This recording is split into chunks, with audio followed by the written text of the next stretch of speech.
Good evening. Would everybody please rise and join me in the Pledge of Allegiance? Pledge allegiance to the flag of the United States of America and to the republic for which it stands, one nation, under God, indivisible, with liberty and justice for all.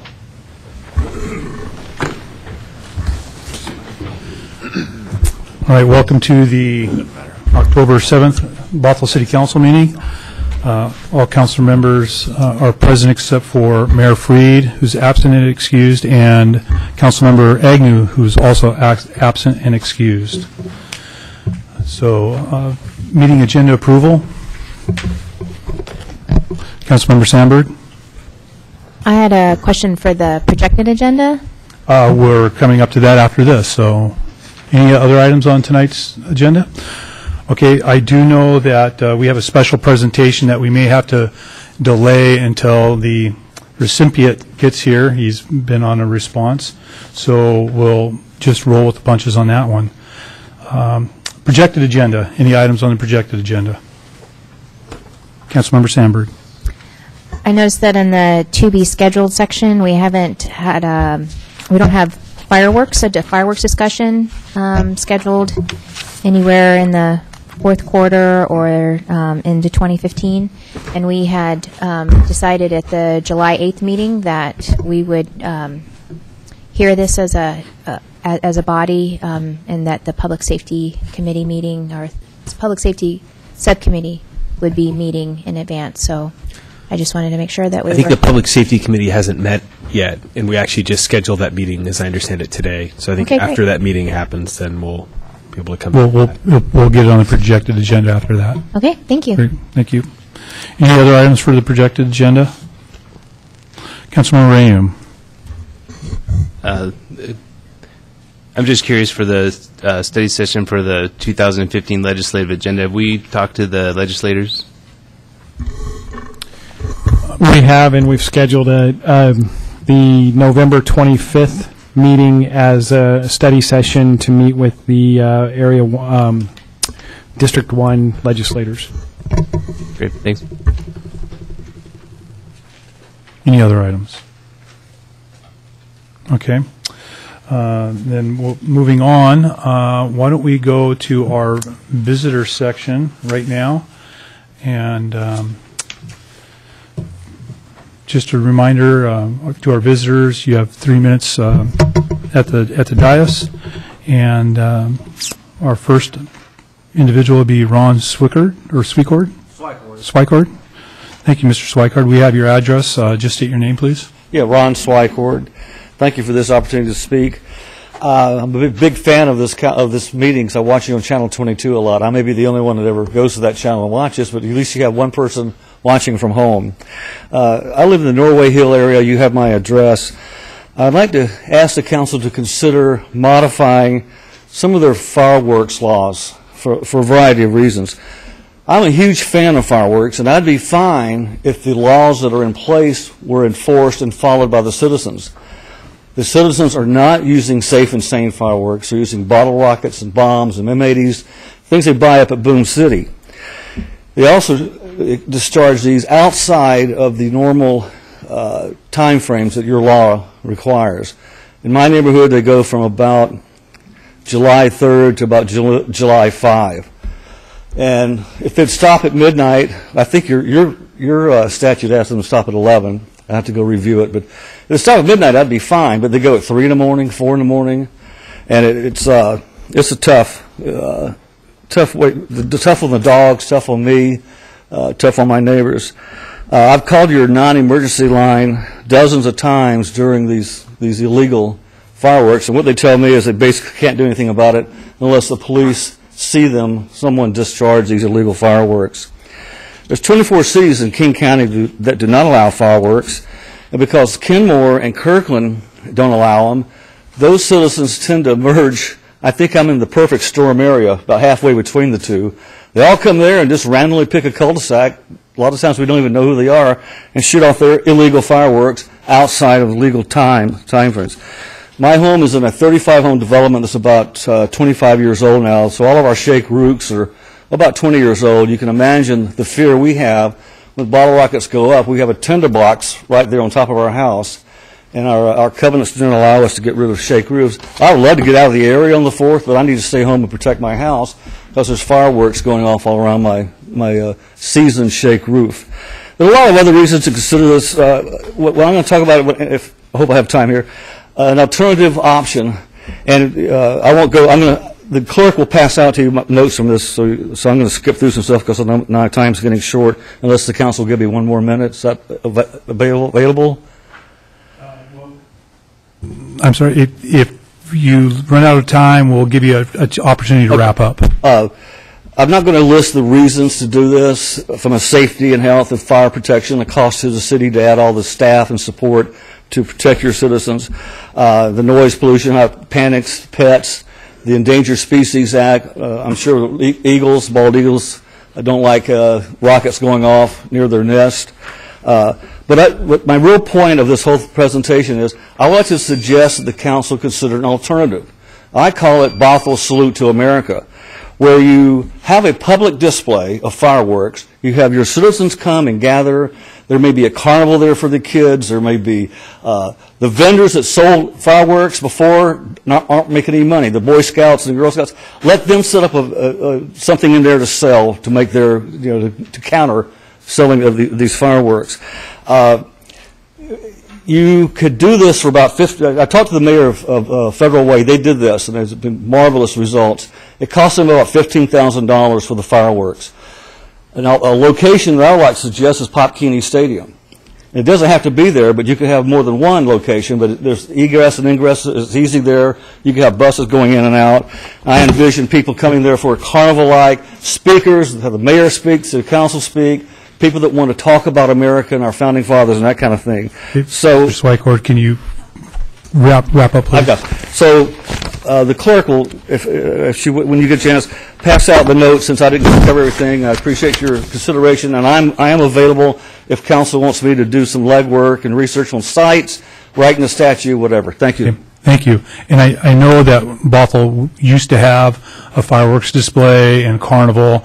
Unfortunately, the school district, with the expense of the artificial field turf, they probably would not allow anything like that down at the Pop.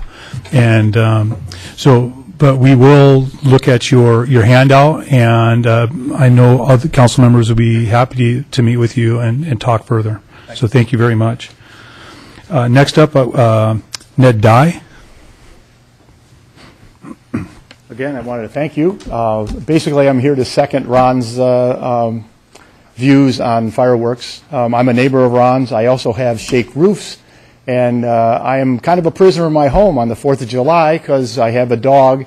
One, I'm afraid of stuff landing on my roof, and two, my dog panics. And so I can't go to the fireworks displays because I'm a prisoner in my home because of my neighbor's fireworks. I think the litter pickup is probably an expense to the city that could be avoided as well, because I noticed from my neighborhood and the adjacent neighborhood there's debris all over the street from the fireworks displays. Sometimes they're picked up, sometimes they're not, but I know of my neighbors, as well as myself, that have the debris in their yards, and I have to pick up somebody else's fireworks display from my yard, and I think that's disrespectful.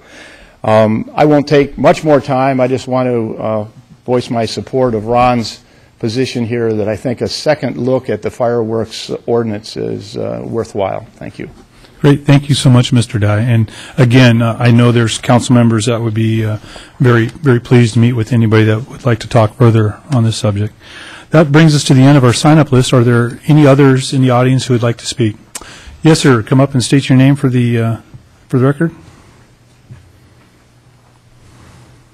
Good evening, Deputy Mayor Spivey and members of council.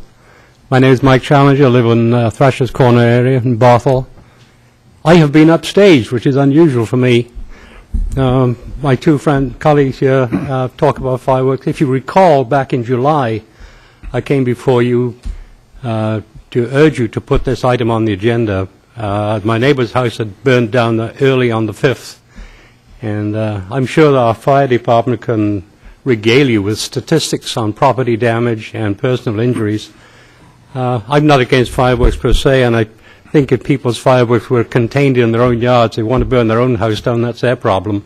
The problem becomes when someone's fireworks end up in someone else's property and you have no way of locating of who it was. So I don't favor an outright ban on fireworks, but I do think we need to have a serious discussion. An agenda item would be a good start, but I don't see anything wrong with having a small citizen committee to have some cohesive input to this issue. Thank you.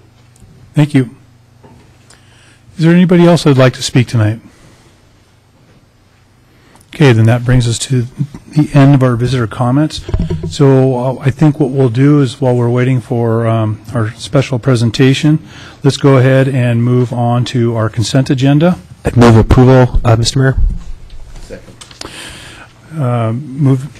Consent agenda has been moved by Councilmember Lamb, second by Councilmember Evans. Is there any discussion on it? Hearing and seeing none, please cast your vote.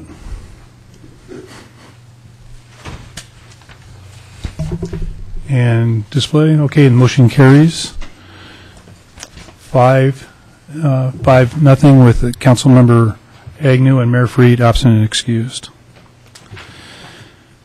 All right.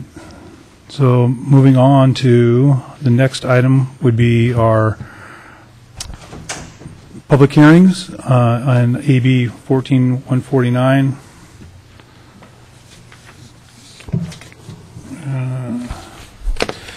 Continued public hearing on the proposed code amendments to remove the existing residential density limit on the downtown transition district in consideration of a proposed council findings, conclusions, and actions and proposed ordinance approving the amendments. Go ahead and open the public hearing, and we've got a staff presentation and by David Boyd. Thank you, and good evening.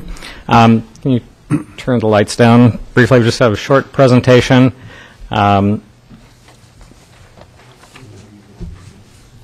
Just a minute on the agenda, but if you could turn the lights down for the presentation. This was initiated in 2013 at the request of Marlon Gabbert and Dick Paler to remove the 20-unit density limit that was added on to the amended to the downtown plan late in the downtown planning process just before adoption. There's been a study session on June 17th and a public hearing on September 2nd when we received comments on possibility of limiting the area where the density limit would be removed, and also on parking and possibility of changing the parking requirement as a mitigative measure, and those are addressed in the staff memo. Also, you've received today Exhibit 5, a letter from Catherine Moriarty, who suggested that the downtown plan wouldn't have passed without the amendment to limit density in the DT district, and questions about four-story buildings downtown. I can't say it'd be impossible to say if the plan would have passed without that amendment, but I do want to stress that the amendment does not affect the three-story downtown transition height limit. So again, we discussed some potential modifications to the Planning Commission recommendation. This map shows the downtown transition area in orange, along with some of the density limits in and around the downtown transition limit. Staff continues to support the Planning Commission recommendation to remove the density limit. And raising the parking limit wasn't part of the Planning Commission deliberations, and we feel that any changes in the parking requirements should be part of a broader study. Since the September 2 hearing, two citizens came forward and proposed a compromise to selectively remove the density limit in certain areas. In Exhibit 6, which the clerk is circulating now, includes a statement of support for this approach, which basically show in the map here, the hatched areas indicate the areas where the density limit would be retained. The orange areas that aren't hatched would have the density limit removed. And there was a bit of analysis on the impact of retaining the density limit in these areas in your staff report, and I'm just going to present a few slides to add to that a little bit. So the area number 1 on the map is along 186th Street, across the alley from an area where the density limit would be raised under this proposal. These are mostly small single-family houses, some of which have been converted to duplexes. Development is not likely to happen in this, and the 20-unit per limit density limit isn't going to be the limiting factor here. The limiting factor for development here is going to be aggregation of these parcels. So we probably won't see much development here without that. But it's less likely for that to happen with the density limit in place. So in a nutshell, that's the impact here on that section. In Area 2, this area already has development of over 35 units per acre in the south part of the area here. But much of the area is single-family homes that have been converted into office use. And again, retaining the density limit here would likely slow the pace of redevelopment in this middle part of the area where we haven't seen redevelopment yet. And that's an area where I think we would like to see some redevelopment that would again bolster the overall concept of the downtown plan. Area 3 is to on the foot of West Hill in the west edge of the downtown sub-area, the area west of 96th Avenue Northeast. And again, this has mostly been redeveloped with multifamily housing, but there are a couple of remaining single-family homes that would be unlikely to redevelop with the density limit. And the picture here is of this single-family home. It's the same size parcel as the sixplex behind it, which is almost 35 units an acre. That single-family parcel could only be developed for 3 units under the 20-unit limit. And then finally, Area 4. Much of this area is also developed as multifamily. There are just 2 remaining single-family parcels at the south end of the area, and those would still have significant redevelopment potential, even with the 20-unit limit. So that concludes my presentation. I have additional slides from earlier presentations if there's anything that Council would like to see there. But with that, I'll turn it over and for questions and comments. Great. Thank you, Dave. I think what we're going to do is we're going to take a pause right here, and we're going to get to that special presentation, and then we'll jump back into this. So I'd like to introduce Chief Cummings for the special presentation for one of our officers. Chief?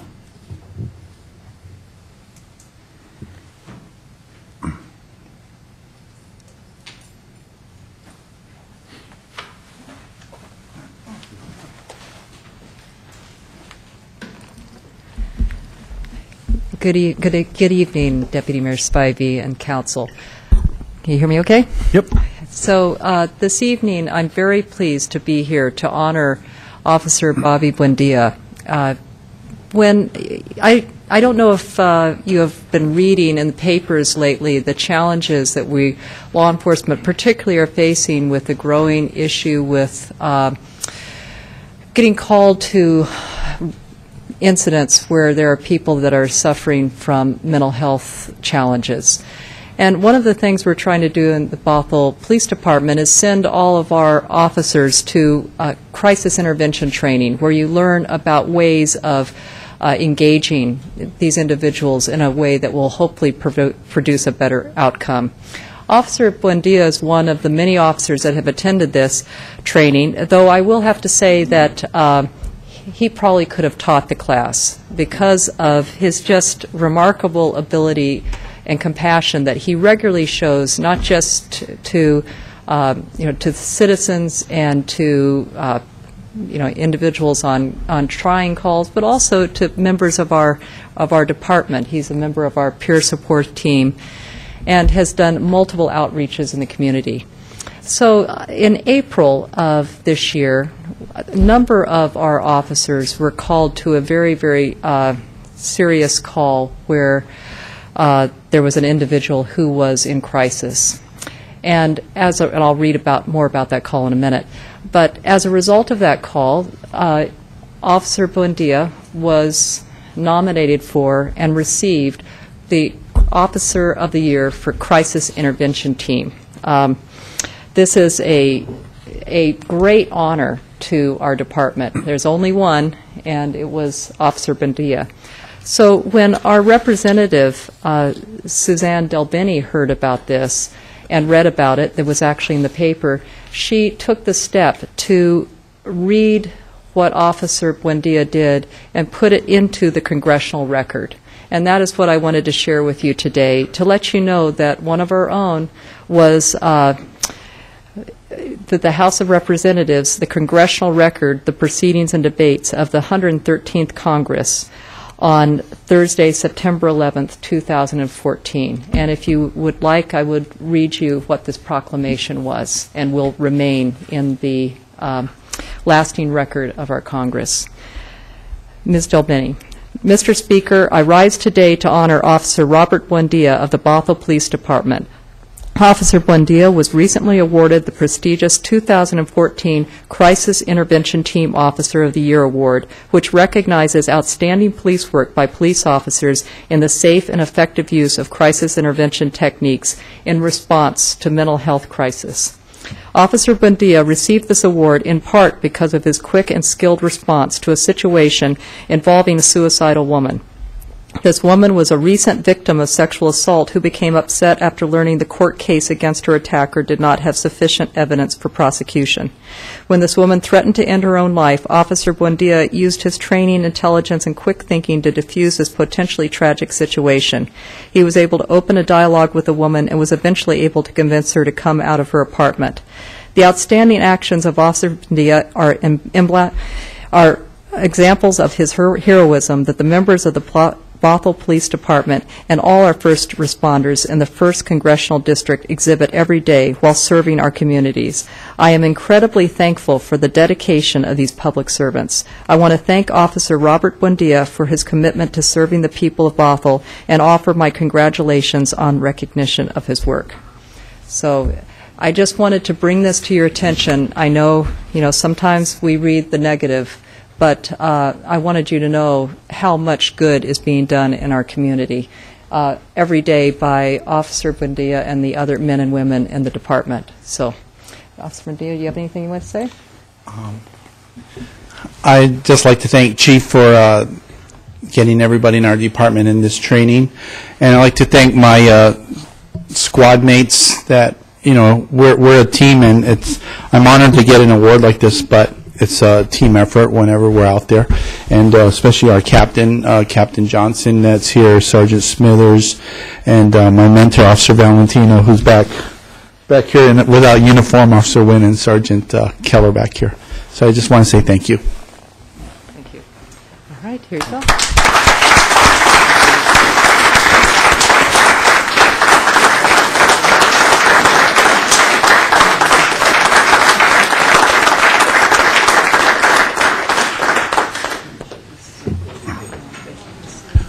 Well, Officer Buendia, I want to say thank you also.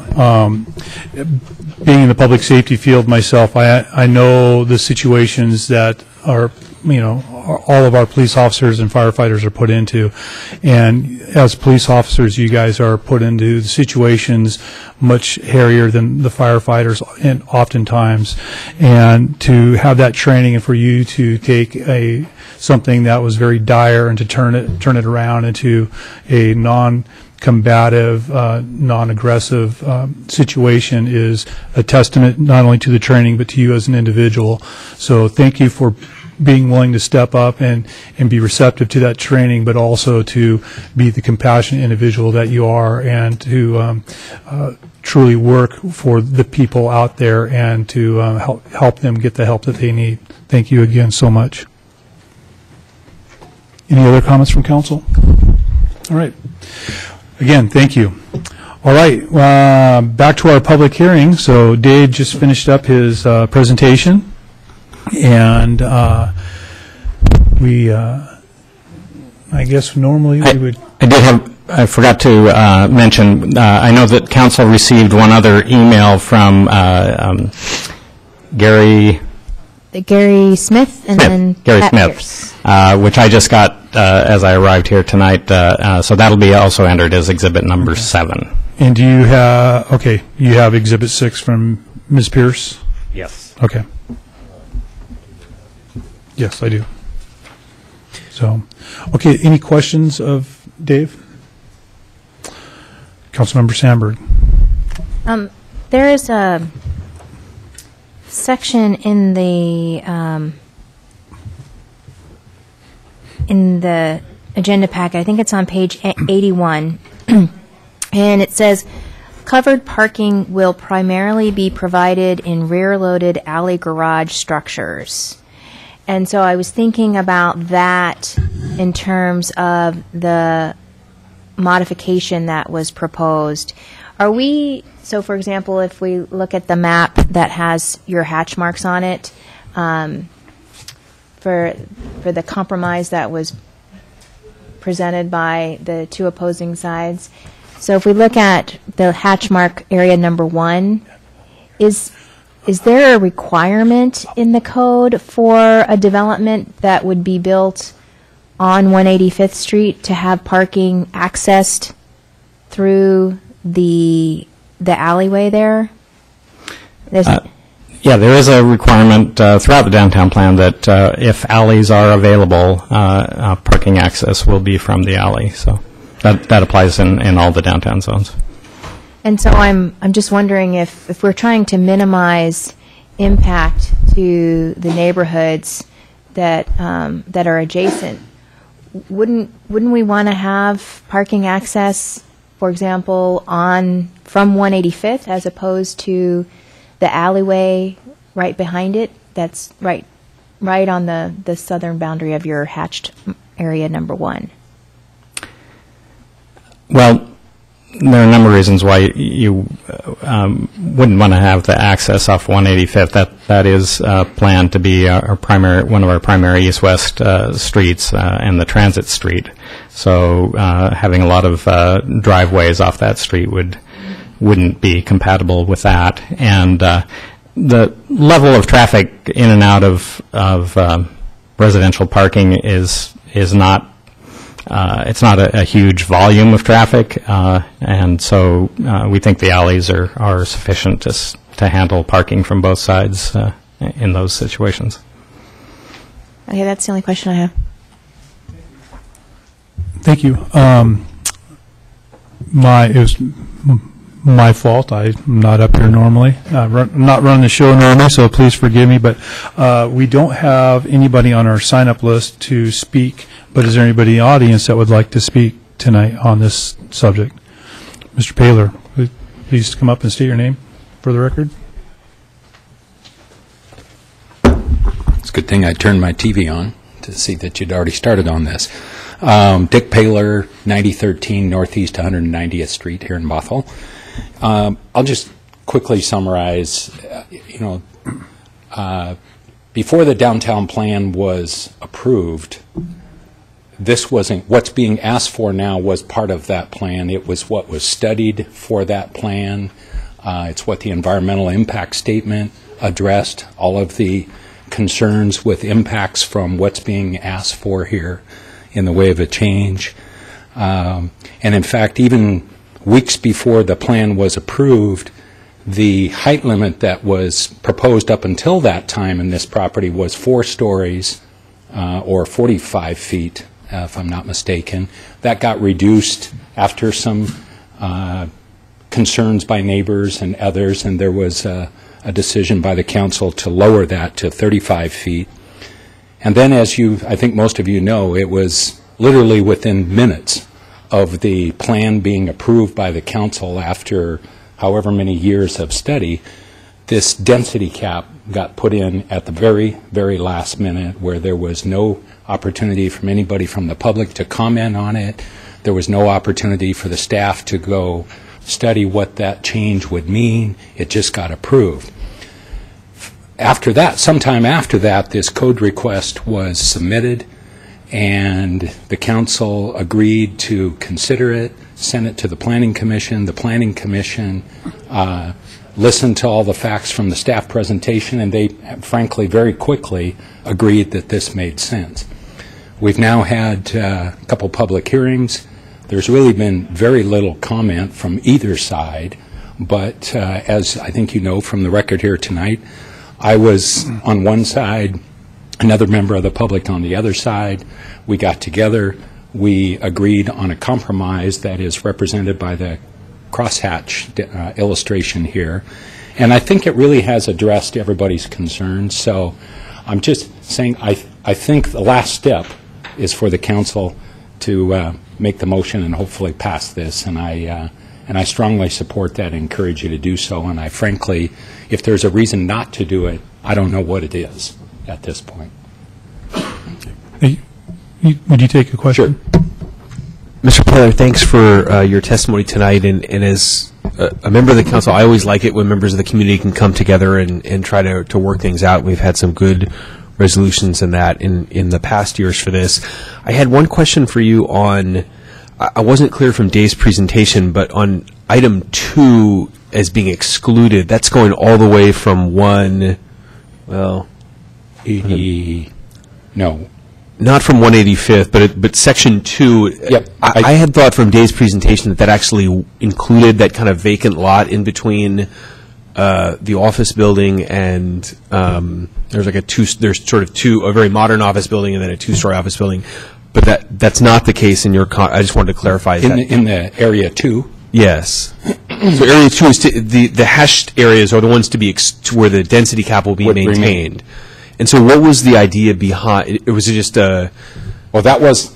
that wasn't your idea. It was a compromise. No, I mean, yeah, it was... and again, I'm kind of trying to remember what Pat Pierce said her concerns were. And I know there's a property owner sort of in the middle of that area that has had concerns about parking and so forth. Okay.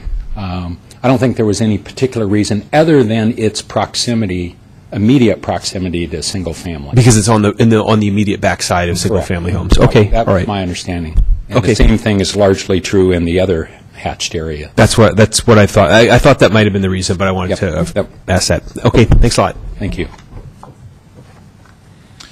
Thank you, Mr. Paylor. Okay. Is there anybody else in the audience that would like to speak on this subject? All right. I'd move to close the public hearing. There's been a motion by Councilmember Lamb and a second by Councilmember Evans to close the public hearing. Any discussion? Hearing and seeing none, please cast your vote. Clerk will display. Motion passes unanimously. Okay, any other questions for staff? I don't have any questions, but I'd like to speak if I could. I just have a couple questions. Sure, Councilmember Evans. So I've been trying to get through this email that we received, Exhibit 6 tonight, and as I understand it, the hashed areas up there, 1, 2, 3, and 4, the density cap would be lifted.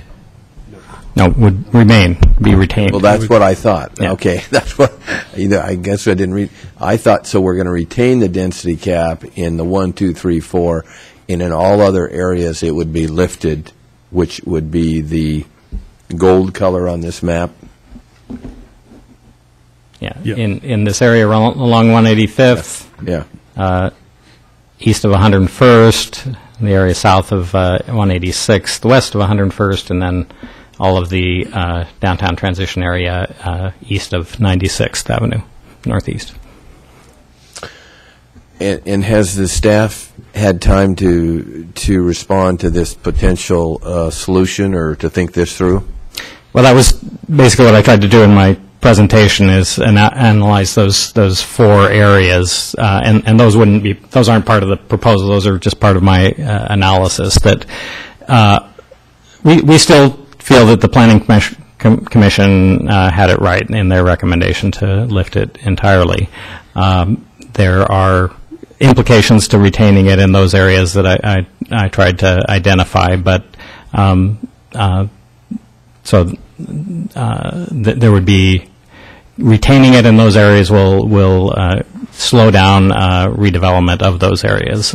Some of those areas have more substantial redevelopment opportunity than others, but there would be an impact.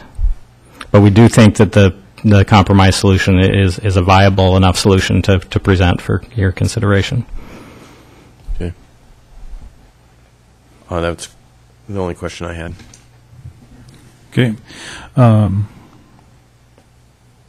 Councilmember Lamb. Does anybody else have any questions for staff? Okay. So I would like to make a motion, if that's appropriate at this time, then. You would be? So I would like to move adoption of the compromise proposal. Second? Should be the proposed ordinance. Actually, I had one small variation that I hope will still earn a second. I wanted to alter in 2 the hashtag area to include the vacant lot and the second house. I think it would go up to approximately 1. The street isn't being shown. I think it's not 195th, but it's. Yeah, I can. Actually, that's a great idea. Do you have a map that would show it a little better? So it's in area 2? Yeah. It's in area 2, so that building would be included and the vacant lot to the south would be included. So it would be this and that, simply those 2, and then it would stop. This area is already fully developed, and there's a very high wall up there that I think insulates those people from that, and I think that lot is vacant, that one as well, and I think that's distinct from those single-family homes that are up there, so that would be my motion. So it would be to, it would only be, this is the Lovestead Worthington building, this is McMiniman's, and the Chevron. Essentially, it would come immediately across the street. It would include that vacant lot and then that building right there, and it would stop at the building line of that building.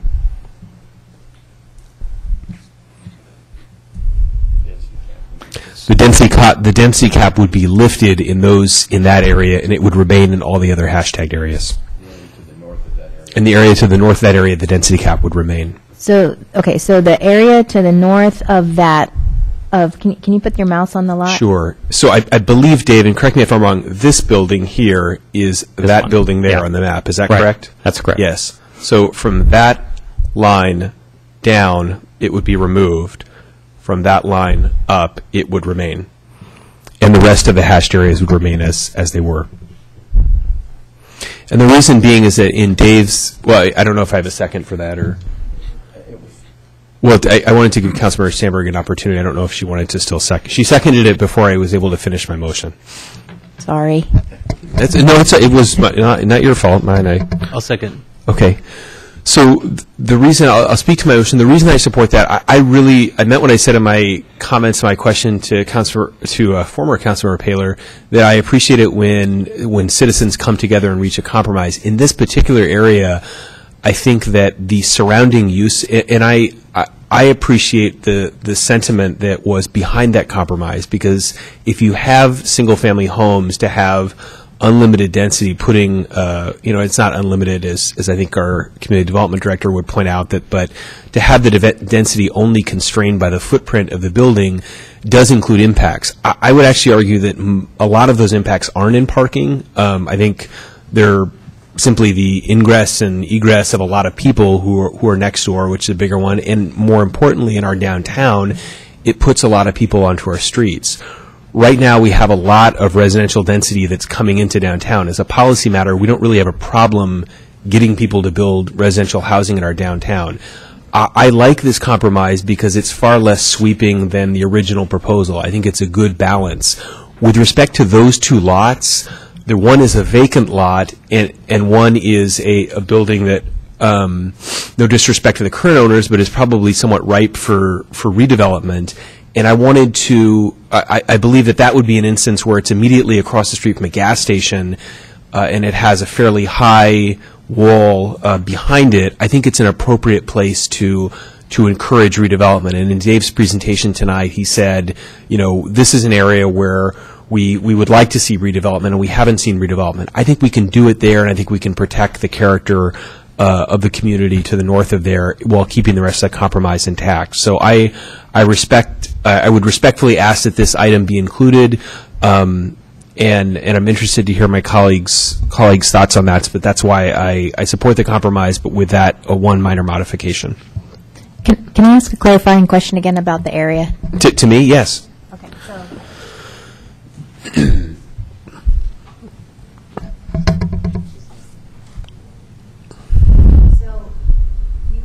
It's this line right, this property right here, south.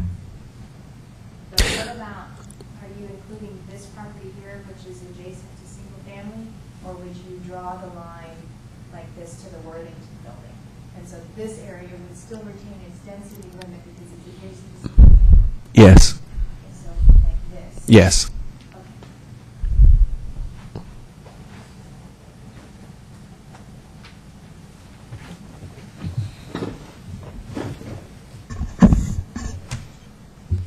So I just want to make sure I'm clear. You're including everything south of that point that's in that hash marked area. That is correct. So maybe if you could pull up the hash mark, Dave, that would make it clearer on that.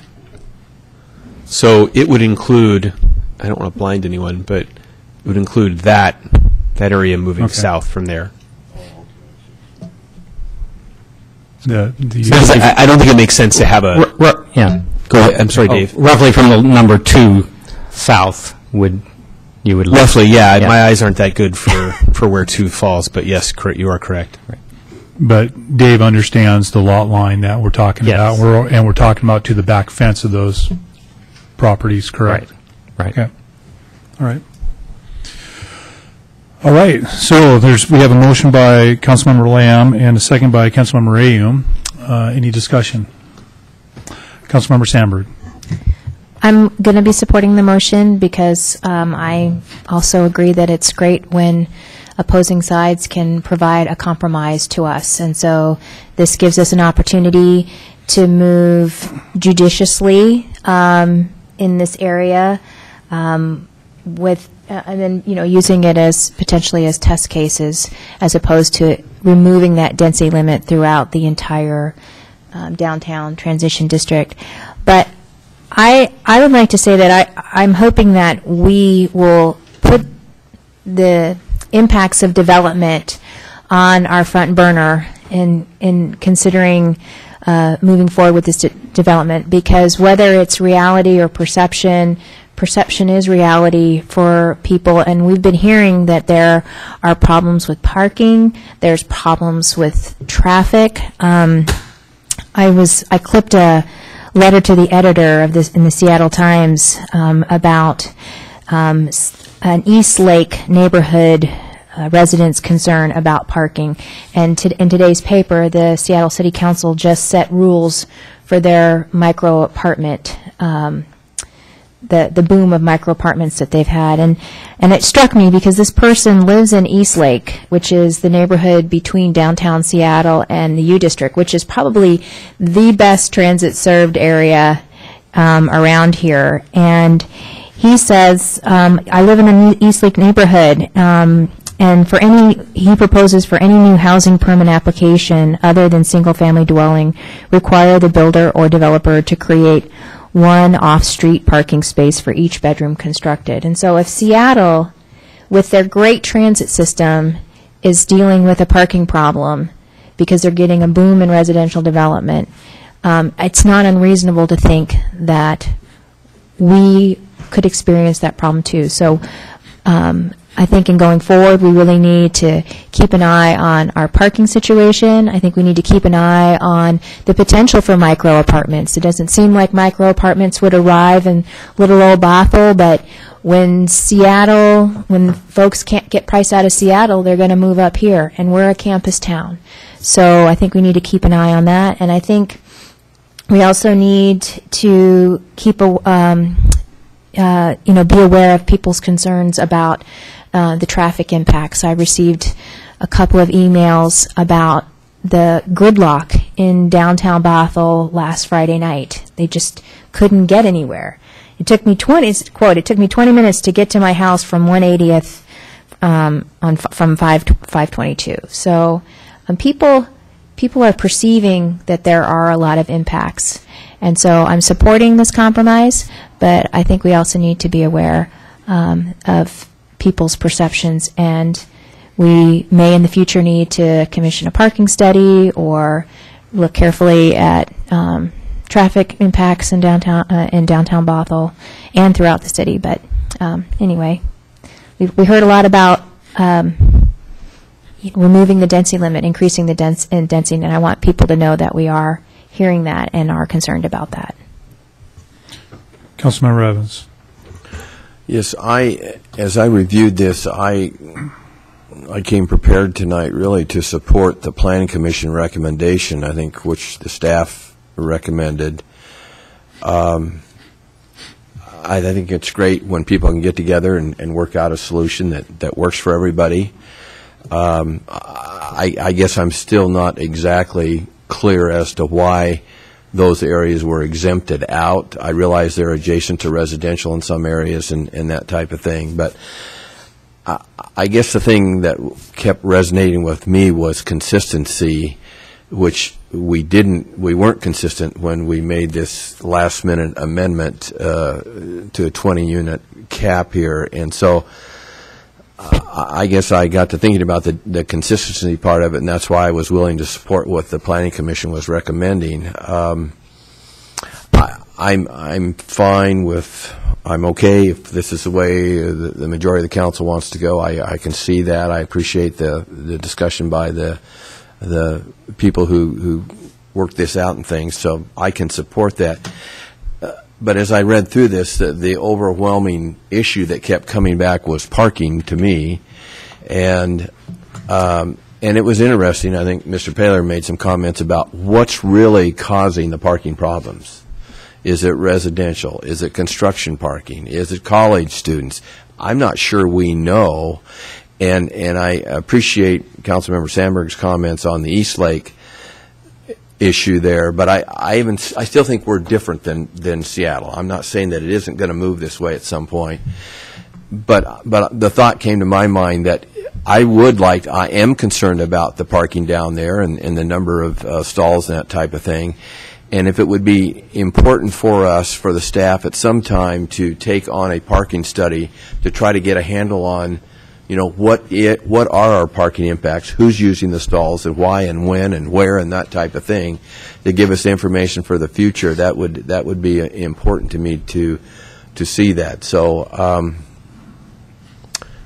I think parking is going to continue to be an issue for us, and if we can do a study to get some idea on what the existing conditions are, what the future impacts may be, what the solutions may be, I'd like to see that. I don't have a time limit on that. I don't imagine we have that budgeted in our budget to do that type of study. I don't know when our last one was, but it sounds like to me that's a key element in this whole thing, and I guess I would be in support of us studying that in more detail at some point.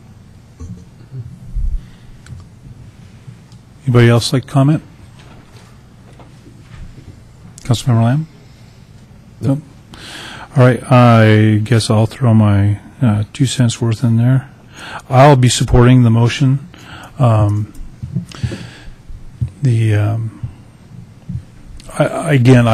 agree. I really like the fact that the members of the community that were on both sides of the fence came together and found compromise. That, to me, that's the win-win in all this. And as a council, we should be listening to those that come from the different sides and find compromise. I think that's the best solution for all.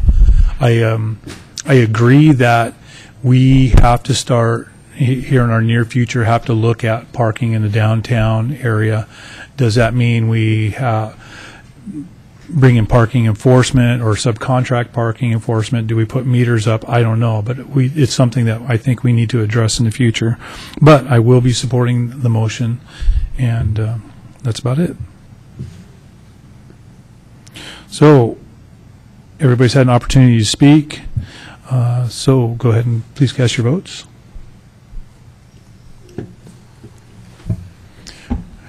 Clerk will display. Passes unanimously with Councilmember Agnew and Mayor Freed absent and excused. Councilmember Evans. At some point, could the staff come back to us with what a parking study might look like, what might be involved, that type of thing, what a cost may be on that? I guess I'd be interested in hearing from staff what that would be. Okay. Okay, next up we have AB 14150. Public hearing to consider adoption of an ordinance vacating a portion of Rogers Street. So I'll open the public hearing and we'll have a presentation by our city attorney, Joe Beck.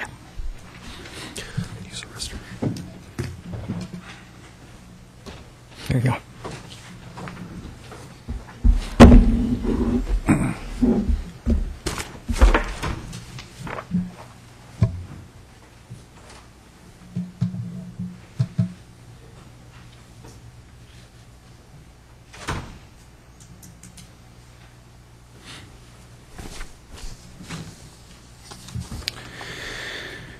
Good evening, Mayor or Deputy Mayor and Council. This is the public hearing to consider the vacation of a portion of Rogers Street as depicted on the map. That's the blue portion that you can see there on the map. And we will, subsequent to that, take up the orange, the hearing on the orange section. But I thought for purposes of seeing in perspective where what we're talking about, I'd put that map up there for you. This undeveloped right-of-way has never been opened or utilized and is not needed as a roadway based on the current downtown plan and the proposals for redevelopment that currently exist. City staff believes that this street vacation will better serve the public good by returning property to the individual parcel owners and to the tax rolls. We believe that this particular portion of unopened right-of-way no longer has any public benefit as right-of-way, and the continuing classification of this portion of property as a street or as a right-of-way is not justified in light of the cost of maintenance as that would be incurred as maintaining it as a street. The city is the only abutting property owner, and therefore there is no objection from abutting property owners under the code and the RCW. City staff cannot foresee any change in the future that would create a need for this particular portion of an unopened right-of-way. And finally, this street vacation is necessary to enable the boundary line adjustment that is currently being worked on and which is required in order to make lot EFG marketable to allow redevelopment and return this parcel to the tax rolls. And with that, if you have any questions about process, I will note that we have noticed this public hearing. It is posted at the location and in numerous other ways. And then also property owners in the vicinity have received mailings about this hearing. And so with that, I believe the next appropriate step would be to allow public comment. Okay. And do we have to bring this back at another meeting, or is this the only meeting that's required?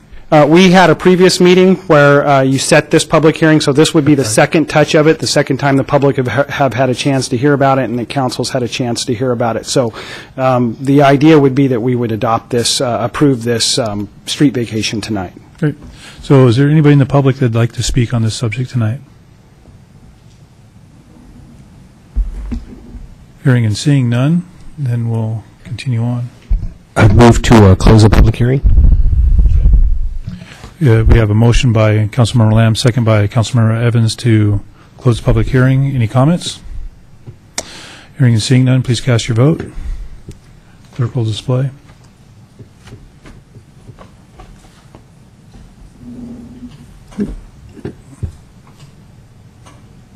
I keep pushing and it keeps getting cleared. It just happened again. All right, so since we're having trouble with our board, all those in favor say aye. Aye. Opposed? Motion carries by all council members with Councilmember Agnew and Mayor Freed absent and excused. Public hearing is closed. Any questions of staff? I'd move the recommended action, Mr. Mayor. We have a motion and by Councilmember Lamb, second by Councilmember Evans to approve the recommended action. Is there any discussion? Hearing and seeing none, all those in favor say aye. Aye. All those opposed say nay. Motion carries with Councilmember Agnew and Mayor Freed absent and excused. Thank you, City Attorney. And I take it you have AB 151 also? I do, and thank you. We'll open that public hearing. Thank you. And this is the public hearing to consider the vacation of a portion of Northeast 180th Street, which was formerly known as Wilson Avenue, as depicted on the map in front of you, projected tonight in the orange portion, the orange shaded portion. This portion of right-of-way was previously known as Wilson Avenue, and it is no longer used as a street due to the realignment of SR 522.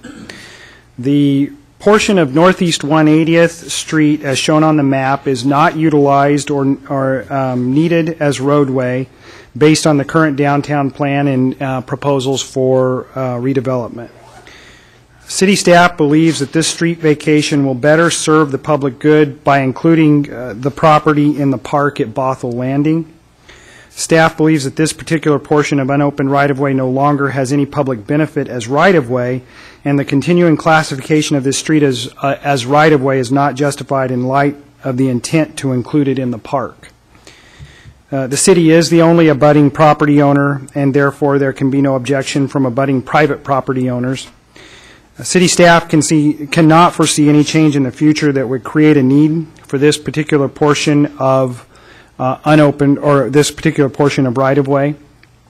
And finally, this street vacation is necessary to enable the boundary line adjustment that I referenced in the last agenda item, which is required in order to correctly combine park property into appropriate lots and meet state and local requirements for parcel sizes. So that's the purpose that we bring this to you tonight, and again, it is appropriate for public comment at this time. Is there anybody in the public that would like to comment on this subject tonight? Hearing and seeing none, we'll move forward. Move to close the public hearing. I have a motion by Councilmember Lamb and a second by Councilmember Evans to close the public hearing. Is there any discussion? Hearing and seeing none, all those in favor say aye. Aye. Aye. Opposed, say nay. Motion carries with Councilmember Agnew and Mayor Freed absent and excused. Any questions of staff? I'd move the recommended action. We got a motion by Councilmember Lamb and a second by Councilmember Sandberg to approve the recommended action.